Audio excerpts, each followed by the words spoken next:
Ajay Srivastava, can you help us nail down the future of EU-Asian trade? Will it make a difference? The floor is yours. Thanks, Humphrey. So I think because of Mr. Trump, EU and Asia, they will start looking at each other more intently with more interest. And two, three things they come to my mind.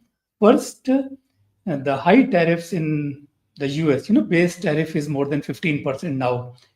That will reduce demand of the goods in the US. People who were buying, say, 20 shirts every year, they will start buying 10 shirts per year. If you wanted steel for making a bridge, you will like to delay the investment. So there will be delay in the demand. The lower demand will be coming from the US side. That means the factories in Europe and Asia, which keep on producing goods, they don't have the US as big as the market, so they will look at each other for disposing those things. So EU will be looking more intently at the Asian market, and same Asian market will be looking at the EU. But what will happen? So this is first thing, that because of higher tariffs in America, Europe and Asian countries will have to trade more with each other to consume their own goods and services. Second is, higher tariffs are just not uniform tariffs. What Mr. Trump has done is that he has imposed different tariffs on different countries. It's totally WTO incompatible concept. The MFN concept, most favored nation concept, says that you have to levy one uniform duty for a particular product from all countries except your FTA partners. But what Mr. Trump is doing is levying different tariffs from different countries. So during his first term, the trade war started basically against China. And we saw Chinese goods flowing to the US via many countries. For example, Chinese intermediates will go to Vietnam. So I'm not saying anything is wrong here. Vietnam will be further processing it and exporting to US.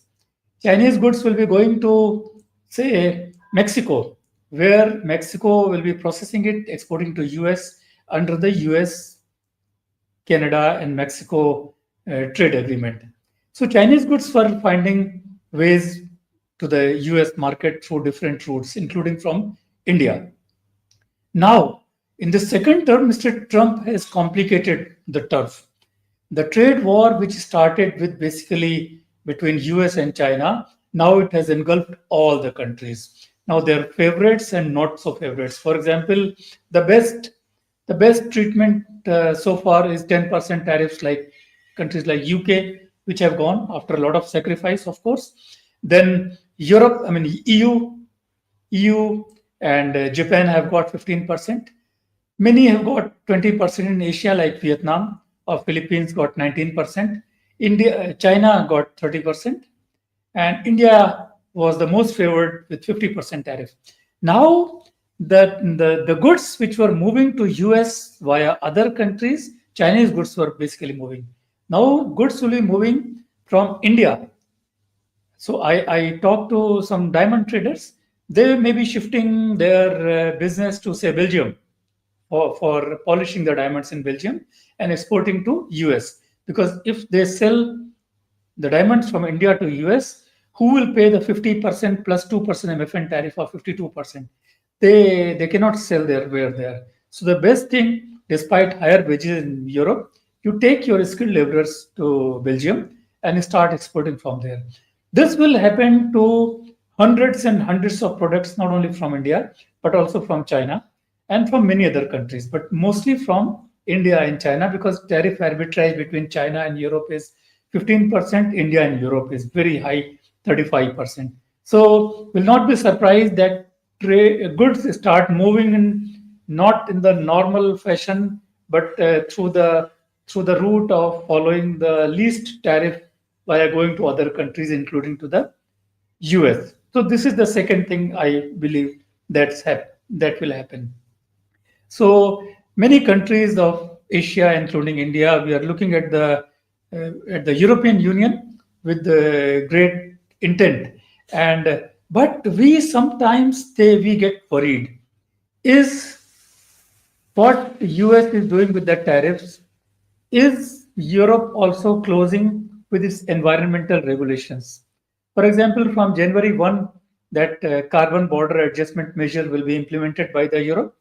And even before its implementation, our exports of steel and aluminum to the Europe are down by 24%. Before, just they started collecting the information. We don't know what will happen to those exports when these things are in force. Similarly, deforestation regulation will be hurting most of the agriculture exports soon to the EU. So while EU presents a great chance post-Trump tariffs, we get the picture that EU is also closing in a different way, using environmental norms. Now, we don't have any problems with somebody implementing such a noble thing, but our problem, understand our problem. We'll tell you our problem. Our problem is that now it's Europe only which is implementing environmental norms. I have a steel plant in India, and suppose I make green steel, my cost gets higher by 70% to 80%. The final steel, even if I'm making green steel or black steel, final steel, the specifications are the same, qualities are the same. Just the making process is different. Now, with only EU implementing environment laws or laws like CBAM, what do I do for selling to the other markets? Other markets will not give a damn to my green steel.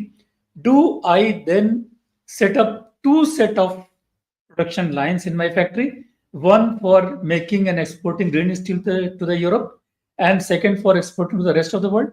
I think this question is bugging the EU exporters also. If they are making green steels, what they are going to do with their export? Their export market will become zero, nothing more. So these are the specific things we have to address. And I think I will stop here and wait for your questions.